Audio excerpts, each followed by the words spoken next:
গেছে। এখন আমরা বিমান গেলে ভয় পেলেই একটা শব্দ হলে মনে হয় কি আবার কিছু হলো, মানে আপাতত হয়তো এটা কয়েকদিন হবে, এটা একটা ভয় ঢুকে গেছে আমাদের। এতগুলো প্রাণ যাওয়ার পরে আমরা এরকম কিছুদিন মিডিয়ায় দেখবো, একসময় সবাই ভুলে যাব। তারাও তো অভিযোগ করতেছে, অভিযোগ দিয়ে কি কোনো লাভ হচ্ছে? কোনো লাভ হচ্ছে না। তারপর অভিযোগ এইটুকুই দিব যে আমাদের দেশের যে এই যে প্লেনগুলো, যুদ্ধ বিমানগুলো, এই যে এগুলো যে ট্রেনিংগুলো, এগুলো আমাদের এইগুলো এরিয়া দিয়ে না নেওয়াই ভালো। এগুলো যাবে হয়তো যেখানে খালি মাঠ, পানির উপর দিয়ে ওই ট্রেনিং। আজকে যদি এই জিনিসটা পানির উপর দিয়ে করতো তাহলে হয়তো বা কিছু হলে পানিতে ফেলতে পারতো। আমাদের এরকম এরিয়া দেওয়া, মানে এই স্কুলগুলো এরিয়া দিয়ে যুদ্ধ বিমানটা ট্রেনিংটা নেওয়া উচিত না, আর এখান থেকে বন্ধ করা উচিত ট্রেনিংগুলো। এটা আমি আপাতত এটা কমপ্লেন হিসাবে আমি এটা বলতে চাই। জানি না আমার এটা কতটুকু পৌঁছাবে। আর আমার যে খারাপ লাগা থেকেই তো বাসা থেকে বের হওয়া আসা। এটা তো চিড়িয়াখানা না যে আমি এখানে পশু পাখি দেখতে আসি।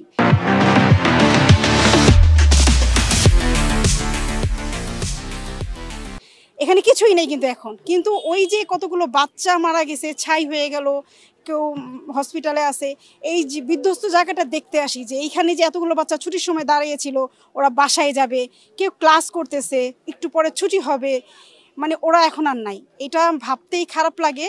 মানে আমরা যে মায়েরা, আমাদের মায়ের ভিতরটা খারাপ লাগে। এটা আমি আপনাদেরকে এইটুকু বলতে পারবো, মুখ দিয়ে ভিতরটা প্রকাশ করে বলতে পারবো না। ওইখানে আমার এই ছোট সন্তানটা থাকতে পারতো, তখন আমার অবস্থা কি হতো। এই যে দেশের কিন্তু এগুলো গর্ব ছিল, যে বাচ্চাগুলো ছিল, এগুলো দেশের একটা সময় গর্ব হয়ে দাঁড়াতো। গর্বগুলো আজকে নাই হয়ে গেল চিরতরে। হ্যাঁ, 10-15 বছর আমি এখানে, আমার বিয়ে হয়েছে আজকে প্রায় 27 বছর, 26, তখন পুরো এই এরিয়াটা খালি ছিল। তখনকার জন্য এই জায়গাটা উপযুক্ত ছিল। কিন্তু এই 15 বছর পরে সবই চেঞ্জ হয়েছে। এখানে বাড়ি হচ্ছে, অনেক উঁচুতলা বাড়ি হচ্ছে। এটা কি সরকার বা এটা কি কেউ দেখে না? তখন তো এখান থেকে পরিকল্পনাটা নিয়ে যাওয়া উচিত ছিল যে না, আমরা অন্য জায়গায় করবো। এয়ারপোর্টটা তো অনেক বড়, যুদ্ধ যেখানে মানে বিমান ট্রেনিং করে ওই জায়গাগুলো অনেক বড়। সেখান থেকে আরও কিছু স্পেস তৈরি করা ছিল যে আমাদের ওই এরিয়াগুলোতে আমরা ট্রেনিং দিব। এইখানে আমাদের বসতির উপরে তো ট্রেনিং দেওয়াটা উচিত না, সেটা আমি বলবো। আতঙ্ক মানে আমি যখন নামছিলাম তখনই দেখছি একটা বিমান যাচ্ছে, ওটার দিকে তাকিয়েছিলাম কতক্ষণ, যে এখনই একটা বিমান এই দিক দিয়ে যাচ্ছে, এখনই কিছু একটা অ্যাক্সিডেন্ট তো হতেই পারে। একটা ভিতরে ভয় ঢুকে গেছে, এটা ভিতরে কিন্তু একটা ভয়, এক ধরনের ভয় ঢুকে গেছে। এখন আমরা বিমান গেলে ভয় পেলেই একটা শব্দ হলে মনে হয় কি আবার কিছু হলো, মানে আপাতত হয়তো এটা কয়েকদিন হবে, এটা একটা ভয় ঢুকে গেছে আমাদের। আসলে ওই জন্য আজকে আসা, যে মনের ভিতরে অনেক কষ্ট, মর্মাহত, যে আমাদের বাচ্চারা, আমাদের আত্মীয় স্বজনের বাচ্চারা এখানে পড়াশোনা করে। তো কালের পরিক্রমায় আমরা অনেক কিছুই দেখলাম, পরিবর্তন হয়েছে না।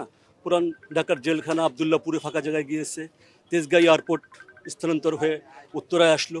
কিন্তু কালের পরিক্রমায় কী হয়েছে, লাস্ট 10 ইয়ার্সে আমরা যেটা দেখেছি, মিরপুরের পিছন সাইড কিংবা উত্তরের পিছন সাইড একটা বিল ছিল, ইউনিয়ন ছিল।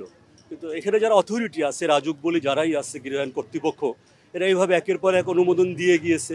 স্কুল, কলেজ, বড় বড় হাই রাইজ বিল্ডিং হয়েছে, প্রতিনিয়ত ইন্টারন্যাশনাল এয়ারপোর্টে প্লেন নামতেছে, প্রশিক্ষণ বিমান রয়ে গেছে। একটা ঘটনা ঘটে তখনই আমরা আবেগ আপ্লুত হই। অনেক, আপনারা মিডিয়ার ভাইয়েরা অনেক নিউজ করেন, যেটা নিমতলায় হয়েছে, আরও অনেক এক্সাম্পল এরকম দেওয়া যাবে। কিন্তু আসলে পরবর্তীতে আমরা সব ভুলে যাই, পদক্ষেপের কেউ না। তো প্রতিনিয়ত এখানে এয়ারপোর্টে প্লেন নামতেছে। আর সবচেয়ে দুর্ভাগ্য যে প্রশিক্ষণ বিমান ভালো দক্ষ পাইলট হওয়ার পরেও যেখানে দুর্ঘটনা ঘটতেছে, সেখানে প্রশিক্ষণ বিমান এরকম একটা জনবহুল এলাকায় মুভ করানো, ট্রেনিং দেওয়া, এইটা মনে হয় এখন সময়ের দাবি, জনগণের দাবি, যে একটা ফাঁকা জায়গা, অনেক বিল, অনেক খালি জায়গা আছে। অনেক ধনীরা, বড় ব্যবসায়ী, মন্ত্রী, আমরা দেখেছি বড় বড় বাংলো বাড়ি করেছেন মানিকগঞ্জে, গাজীপুরে, মাওয়া রুটে, হাজার হাজার বিঘা খালি জমি আছে। কিন্তু এইসব চিন্তা কেউ করেনি। স্কুলটা যেভাবে দায়ী, আবার স্কুলকে যারা অনুমতি দিয়েছে তার সঙ্গে শিক্ষা মন্ত্রণালয়, রাজুক, গৃহায়ণ কর্তৃপক্ষ, সবাই এ দায় এড়াতে পারে না। এতগুলো প্রাণ যাওয়ার পরে আমরা এরকম কিছুদিন মিডিয়ায় দেখবো, একসময় সবাই ভুলে যাব। কিন্তু কেউ আর উদ্যোগ নেবে না, এর যেটা ভালো প্রতিকার দরকার।